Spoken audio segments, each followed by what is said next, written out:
Слава Ісусу Христу! Вітаем вас у 29-м эпізодзе падкаста «Малітоўны перапынак». Сёння ў цэнтры нашай увагі вельмі вядомы, але часта павярхоўна зразумелы сюжэт з Евангелля паводле Мацвея. Цуд памнажэння хлябоў. Разам з грэка-каталіцкім святаром, айцом Янам Майсейчыкам, мы прапануем вам зазірнуць глыбей і пабачыць цуд унутры цуду. Бо фізычнае насычэнне натоўпу – гэта толькі пачатак.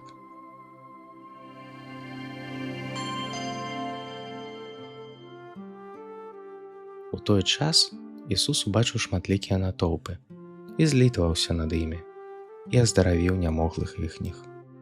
А калі настаў вечар, падышлі да яго вучні ягоныя, кажучы: «Тут месца пустыннае і гадзіна ўжо позняя. Адпусці натоўпы, каб, пайшоўшы ў мястэчкі, купілі сабе ежы». А Ісус сказаў ім: «Не трэба ім ісці, вы дайце ім есці».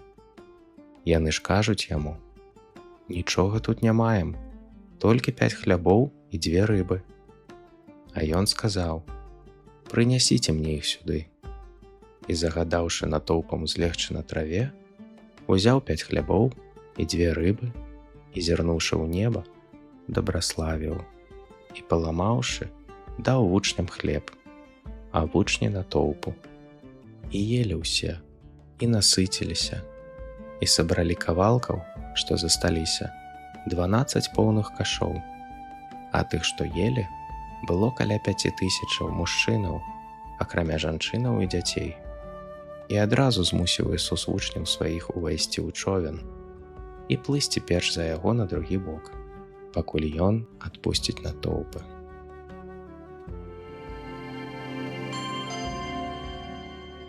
Дарагія сябры, слава Ісусу Христу! Сённяшняе Евангелле пачынаецца вельмі важнай дэталлю. Ісус убачыў мноства людзей і пашкадаваў іх.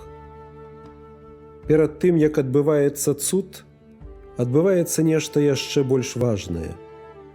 Господ глядзіць на людзей з міласэрнасцю, сэрцам поўным спагады. Цуд нараджаецца не з жадання ўразіць, а са спачування. Бог ніколі не застаецца абыякавым да чалавечае патрэбы. Апосталы, аднак, глядзяць на сітуацыю інакш. Яны бачаць позні час, пустэльнае месца і вельмі абмежаваныя магчымасці. Іхняе рашэнне выглядае цалкам разумным. Адпусці людзей. Кожны няхай сам паклапоціцца пра сябе. Але адказ Ісуса здзіўляе: «Вы дайце ім есці». Гэтае слова гучыць і сёння. Мы вельмі часта думаем, што я магу зрабіць. У мяне самога мала сілаў, мала часу, сродкаў, ведаў. Мы таксама кажам, у нас толькі 5 хлябоў і 2 рыбіны. І менавіта тут пачынаецца дзеянне веры. Ісус не патрабуе таго, чаго ў нас няма. Ён просіць прынесці тое, што маем. 5 хлябоў былі недастатковыя для 5000 чалавек. Але ў руках Хрыста гэтай недастатковасці аказалася больш, чым дастаткова. Святы Ян Залатавусны заўважаў: Господ мог насыціць народ і без гэтых хлябоў, але хацеў навучыць вучняў супрацоўнічаць з Божай ласкай. Бог часта дзейнічае праз тое малое, што чалавек яму давярае. Гэта датычыць не толькі матэрыяльных рэчаў. Мы можам прынесці Богу свой час, сваю ўвагу да чалавека, сваю малітву, сваю стомленасць, свае таленты, свае пакуты і нават сваю слабасць. Калі ўсё гэта застаецца толькі ў нашых руках, яго вельмі мала. Але калі аддаецца Хрысту, то Ён умее зрабіць з гэтага значна больш, чым мы маглі сабе ўявіць. У гэтым Евангеллі ёсць яшчэ адзін вельмі глыбокі вобраз. Ісус бярэ хлеб, узводзіць вочы да неба, бласлаўляе, ломіць і дае яго вучням, а вучні – народу. Гэтыя дзеянні вельмі нагадваюць Еўхарыстыю. Нездарма айцы царквы бачылі ў памнажэнні хлябоў прадвобраз святой Еўхарыстыі.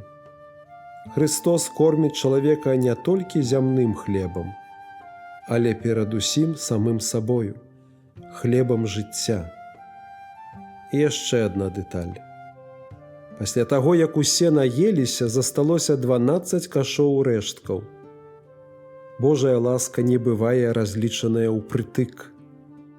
Бог дае не мінімум, неабходны для выжывання, а паўнату. Часта нам здаецца, што аддаючы Богу нешта сваё, мы станем бяднейшымі. Але ў ягонай эканоміцы адбываецца наадварот. Той, хто давярае Господу, адкрывае, што Божых дароў заўсёды больш, чым чалавечых разлікаў. Таму сёння варта задаць сабе адно пытанне. Што ёсць маімі 5 хлябамі і 2 рыбінамі? Што я яшчэ трымаю ў сваіх руках замест таго, каб даверыць гэта Хрысту? Бо менавіта з гэтага, дарагія, з гэтага малога Господ можа пачаць вялікі цуд.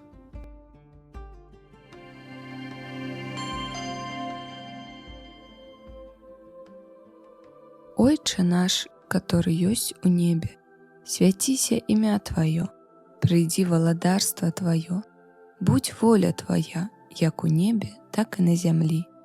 Хлеба нашего штоденного дай нам сёння, и отпусти нам провины наши, як и мы отпускаем виноватым нашим.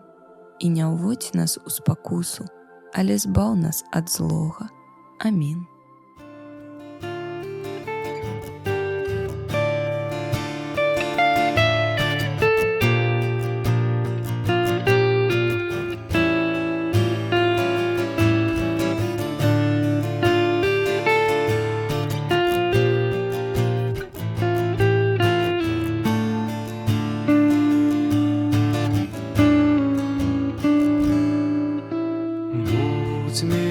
Милосердный да мяне, Христос Збавитель дорогий.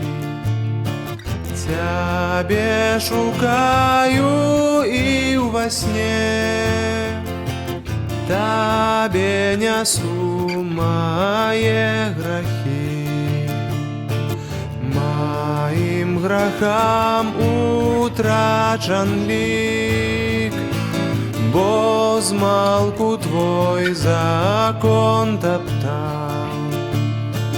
Однак Ты у милости велик, мяне дагэтуль захавал.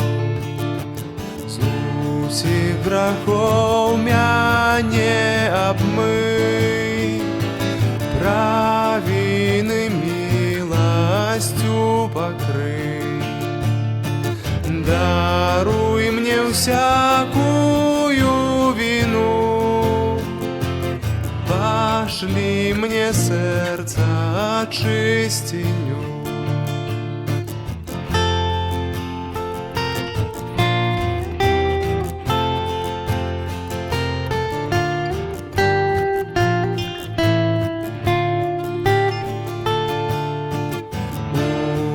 Со мною не уступай, Ти устоит, кто пред Тобой.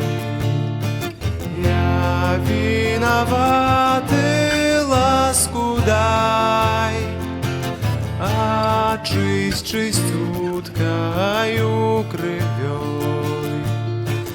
Ты кличешь грешных до себе, примаешь их покутный плач. И я у покоры и жальбе молюся, Господи, пробачь.